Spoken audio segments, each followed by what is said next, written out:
Someone call 911, she's still breathing. Oh my God, they're eating her. The screams echoed through Riverside Zoo like thunder. A father grabbed his daughter and ran. A teenage boy dropped his ice cream and started filming.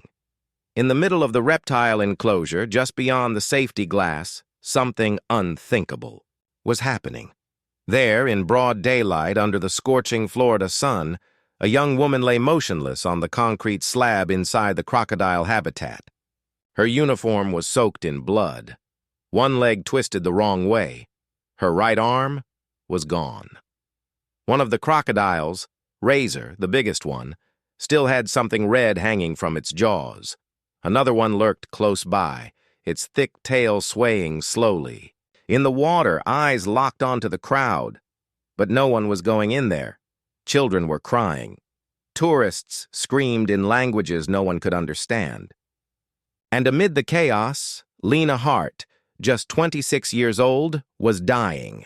If this story already has your heart racing, stick with us. This is Animal Story, where true tales of love, loyalty, and sometimes tragedy between humans and animals are brought to life. Subscribe now so you never miss a story like this one. Because what happened to Lena?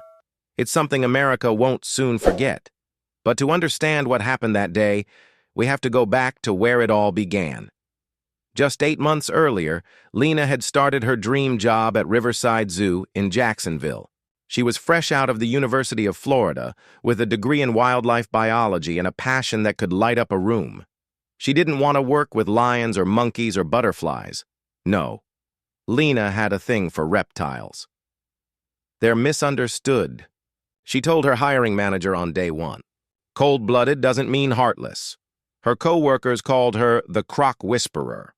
She called the animals in her care her babies. 3 massive Nile crocodiles lived in the Wetlands Predator exhibit, Bruno, Cleo, and Razor, each, one over 11 feet long, each one capable of killing a full-grown man in seconds. But Lena wasn't afraid. She talked to them, named them, sang to them when she cleaned the pond. Visitors would sometimes gather just to watch her work. A girl in cargo pants and a ponytail, smiling and fearless, tossing chunks of raw chicken from a silver bucket like she was feeding pigeons in the park? She's crazy, one dad whispered. No, she's amazing, his son replied. Her videos, on TikTok, A Lena Wildlife, started gaining traction. In one, she petted Razor on the snout and laughed. Day 52, still earning trust, still no bites. It got 3.1 million views. People loved her, or they worried for her. There was no in-between.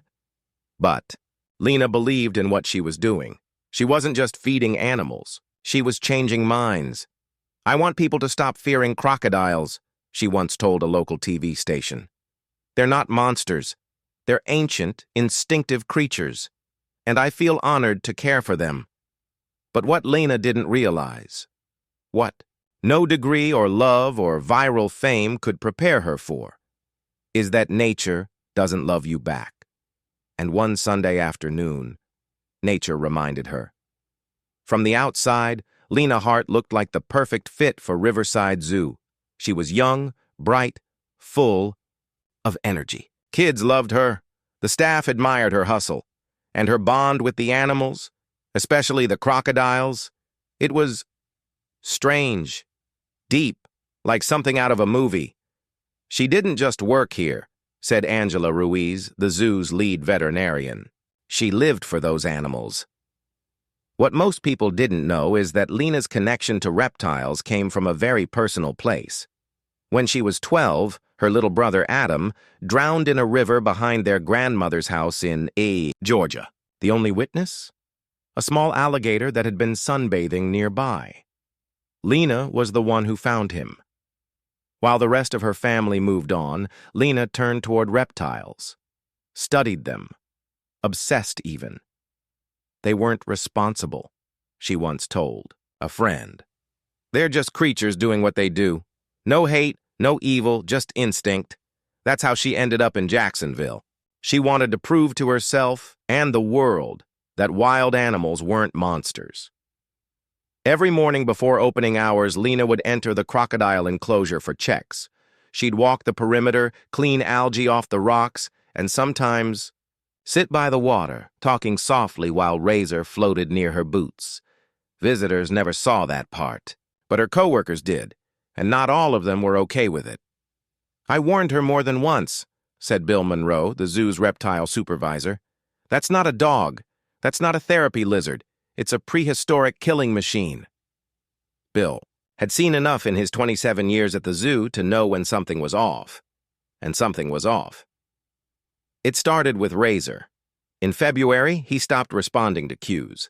He wouldn't eat during feeding times. Sometimes he'd snap at the barrier without warning.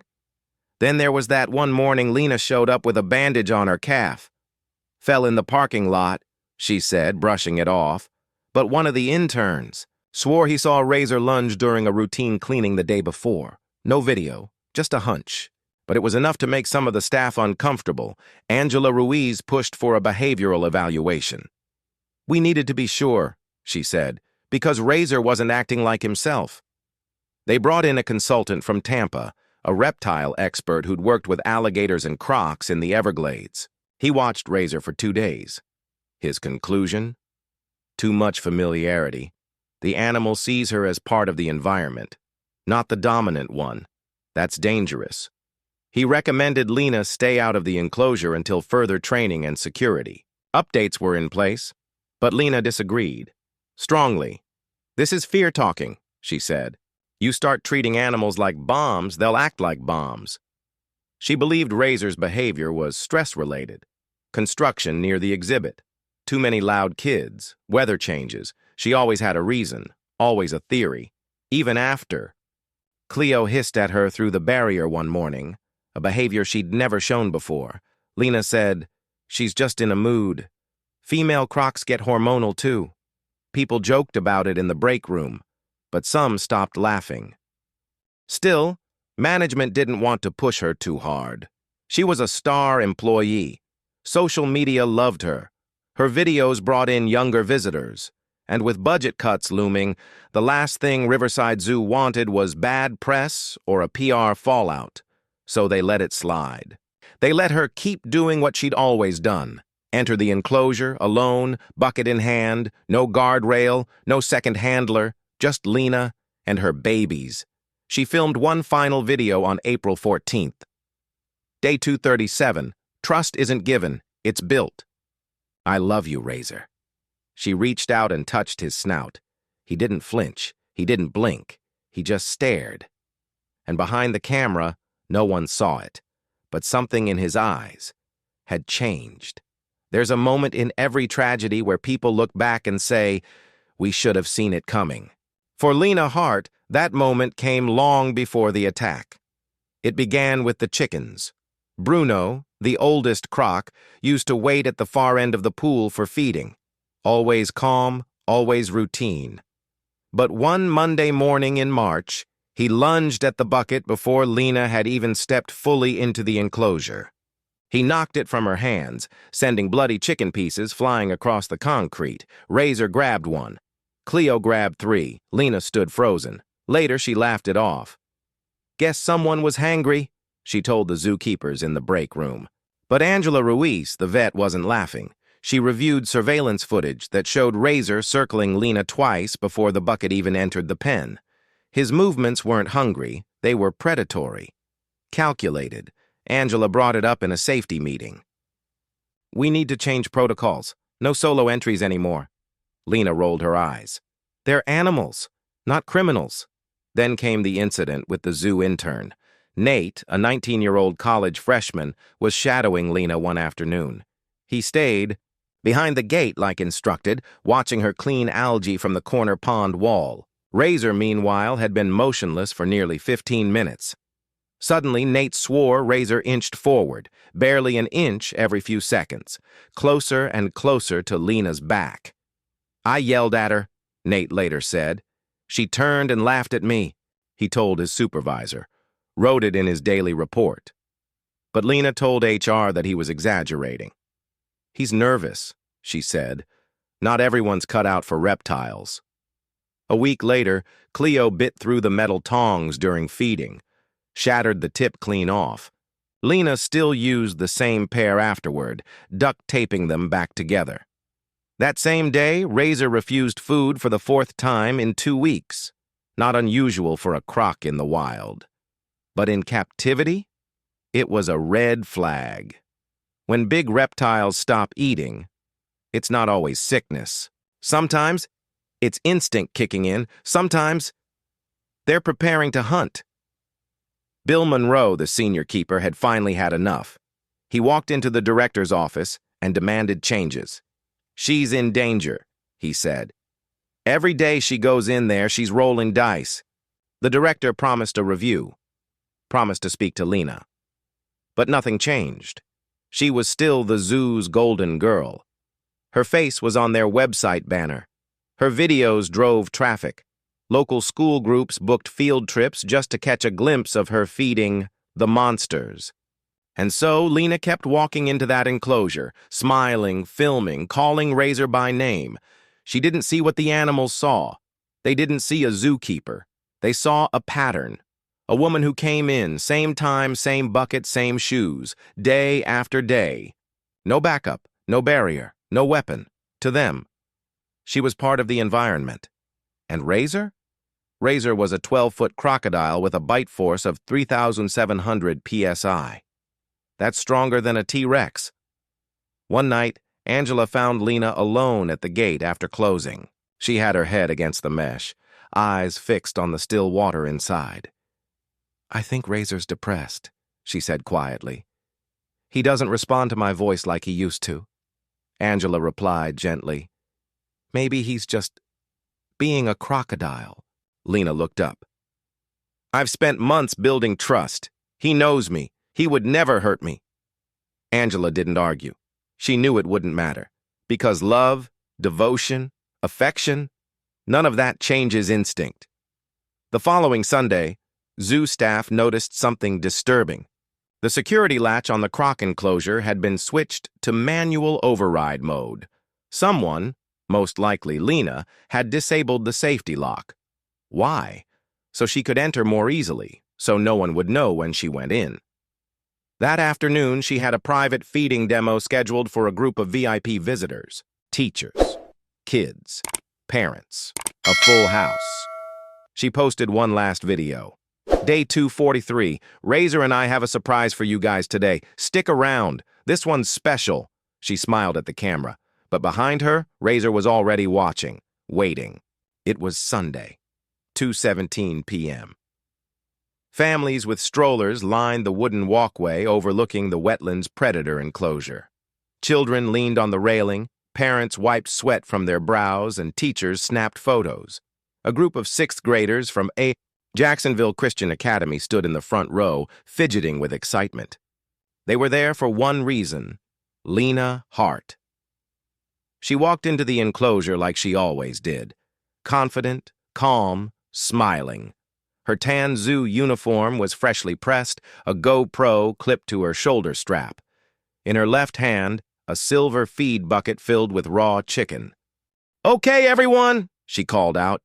"Let's give our crocs a nice, calm welcome. No sudden moves, no loud noises." The crowd quieted. Bruno emerged first, as expected. Cleo followed, dragging her heavy tail through the shallow water. Razor, however, stayed back, half submerged, just his eyes and snout breaking the surface. Watching, Lena crouched down near the concrete ledge and tossed a chicken leg toward Bruno. "Good boy," she said cheerfully. "Easy does it." Then, she turned to Razor. "And for the big guy?" She held up a full chicken breast, dangling it with tongs. The next 5 seconds changed everything. In a flash, Razor exploded out of the water with terrifying speed. Not toward the chicken, not toward the bucket, toward Lena. His jaws clamped down on her left arm, the one holding the bucket, and jerked her off balance. The crowd gasped. Someone screamed. Lena tried to pull back, but Razor yanked again, dragging her down to the concrete. The bucket clattered across the ground. Pieces of chicken scattered. Cleo moved closer. Lena screamed, loud and panicked, as Razor began a death roll, spinning his massive body while still clamped to her arm. A loud crack echoed across the zoo. Her shoulder was dislocated instantly. People behind the glass shouted. A man began filming. A woman collapsed. A security guard sprinted toward the scene, radio in hand, shouting into his mic, "She's down! Croc's got her! Send medics now!" But there was no way in, not fast enough. Cleo lunged next, grabbing Lena by the leg. For a brief moment, it looked like they were fighting over her, one spinning, the other pulling. Her body twisted grotesquely, her uniform tore. Blood stained the shallow water. She cried out for help once more, but it was weak now. Gurgled. Then silence. Razor released and backed away. Lena's body lay still on the concrete, her arm mangled beyond recognition. Cleo dropped her leg and slithered back into the water. When EMTs finally entered the enclosure, 9 minutes later, they found Lena barely breathing. Her pulse was fading. She'd lost over 60% of her blood.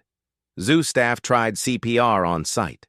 A crowd of visitors stood frozen, clutching their kids.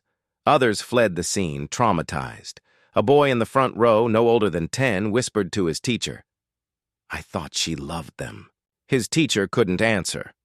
Lena was pronounced dead at 3:09 p.m. at St. Vincent's Hospital. She never regained consciousness. Razor and Cleo were sedated that evening. Both were euthanized by order of the zoo director the following morning. Bruno, though uninvolved in the attack, was removed to an off-site sanctuary. The zoo closed for 3 days, but the internet didn't pause. Within hours, footage from the attack went viral. One clip, shaky and shot from a phone, was captioned, "Zookeeper gets mauled by crocs." During feeding show, live. It had over 6 million views by morning. Back at Riverside Zoo, Lena's blood still stained the concrete where she fell. The enclosure remained quiet, empty, and the sign with her photo, the one that read, "Meet the Croc Whisperer," was quietly taken down. The Monday after Lena Hart's death, the gates of Riverside Zoo stayed closed. Bouquets of sunflowers, her favorite, lined the black iron entrance. Handmade signs with hearts and crocodile drawings were taped to the glass. "We miss you, Lena. She died doing what she loved." And in bold red chalk, someone wrote, "Who let her in there alone?" That question, simple and raw, became the heartbeat of a national conversation. Local news ran the story every hour. Zookeeper mauled during live feeding demonstration. CNN and Fox News picked it up by noon. The New York Times published a feature by Tuesday, "Too Close, When Love for Animals Turns Fatal." Across America, viewers were split. On Facebook and Reddit, the comments poured in. "She was reckless. It's a crocodile, not a kitten. This is why zoos need better oversight. She gave those animals more love than some people give. Their families, RIP. She was trying to prove something, and she paid the price." At Riverside, things got tense. Angela Ruiz, the head vet, broke down in tears during a staff meeting. "We warned them. We said it over and over again. She should never have been alone in that enclosure." Zoo management issued a carefully worded press release. "We are devastated by the loss of Lena Hart, a cherished member of our team. All safety procedures will be reviewed in full." But staff insiders revealed what the statement didn't say: that multiple complaints about Razor's behavior had been filed, that Lena had overridden the safety lock on the gate herself. That management feared losing their social media star. A week later, Lena's funeral was held at a small church in Gainesville. The room was packed. Family, friends, co-workers, and even fans from her TikTok following. Someone printed her most viral photo, Lena crouching beside Razor, hand resting gently on his snout. Underneath it read, "She saw the good in the beast." Her mother, Carol Hart, spoke softly at the service. She loved those animals. She really believed she could reach them, that she could teach people to love what they feared. "I don't blame the crocodile. I don't even blame the zoo. I wish she'd been safer." But not everyone agreed. an animal rights group launched an investigation into Riverside Zoo's practices. Protesters showed up outside the entrance. 3 days later, holding signs, "No more death for entertainment. Close the croc exhibit for good." Meanwhile, zookeepers across the country debated the ethics of hands-on reptile training. Some called Lena a pioneer. Others called her irresponsible. "She pushed boundaries," said Bill Monroe, her former supervisor. "Too far, maybe. But not out of pride, out of hope." Behind the scenes, Riverside Zoo quietly decommissioned the entire wetlands predator exhibit. Razor and Cleo's bodies were cremated and buried on site in unmarked ground. The TikTok account, Alina Wildlife, was deactivated 2 weeks after her death, but her story kept circulating on podcasts, YouTube breakdowns, animal behavior blogs. Everyone had an opinion. Everyone had a theory. In truth, the only one who knew what Razor was thinking in those final moments was gone. Back at the zoo, the crocodile enclosure stood still. The gate was welded shut. A metal sign was bolted to the fence, "In memory of Lena Hart, 1997 to 2023. She believed in trust. We must now believe in safety." 6 months after Lena Hart's death, a new sign went up at the Florida State Capitol in Tallahassee. The Lena Hart Act passed. The law, introduced by State Senator Miles Kincaid, mandated that no keeper in the state of Florida could enter an enclosure housing dangerous reptiles without at least 2 trained staff members present and full protective barriers in place. It also required zoos to submit quarterly safety audits to the state. Kincaid called the law common sense born from tragedy. But for those who knew Lena, it was bittersweet. "She'd hate being a symbol," said her college roommate Megan Carlisle. "She wasn't trying to change the world through politics. She was just trying to prove that even the most feared creatures deserved compassion." Meanwhile, donations poured in from all over the country. A nonprofit was launched in Lena's name, the Heart Wild Initiative. It funds education for aspiring wildlife workers, focusing on safety, animal psychology, and ethical care practices. Its mission: to protect both animals and the people who care for them. Within the first year, over 30 scholarships were awarded, and in a quiet corner of Riverside Zoo, now reopened to the public with revised safety zones and thicker viewing glass, there's a memorial garden. No cages, no enclosures, just stone, benches, native ferns, and a bronze plaque. On it are Lena's words, taken from one of her last interviews. "Fear is easy. Understanding is harder. But that's how we grow." Her death became more than a viral video. It became a catalyst. Zoo safety talks across America used her story in training. Wildlife conferences held panels on the line between love and caution. And in classrooms from Seattle to Miami, biology teachers showed her clips, not to glorify the risk, but to explain it. Because the truth is, Lena wasn't the first. But her story struck a chord. Maybe because she was so young. Maybe because she smiled so big. Maybe because, deep down, we all wanted to believe what she believed. That wild animals could be loved into gentleness. But nature doesn't work that way. Animals don't change because we care. They survive because they don't. And while Lena's heart was in the right place, her story reminds us of something hard to hear. Love doesn't cancel instinct. Still, some remember her not for how she died, but for how she lived. There's a clip, a short one, only 12 seconds. She's kneeling at the edge of the enclosure, Razor floating near the surface. The sun is behind her. She smiles softly, looks into the lens, and says, "Every creature deserves to be seen, not feared, seen." Then she tosses a piece of chicken. Razor doesn't move. He just watches her. That video played at her memorial. It plays now in the lobby of the Heart Wild Initiative headquarters, and it may play in your memory long after this story ends. So now we ask you, do you think Lena was brave? Or blind? Is loving something dangerous an act of hope or hubris? And where should we draw the line between connection and control? Let us know your thoughts in the comments. And if this story moved you, subscribe to Animal Story for more real life tales that explore the powerful, painful, and unforgettable bonds between humans and animals.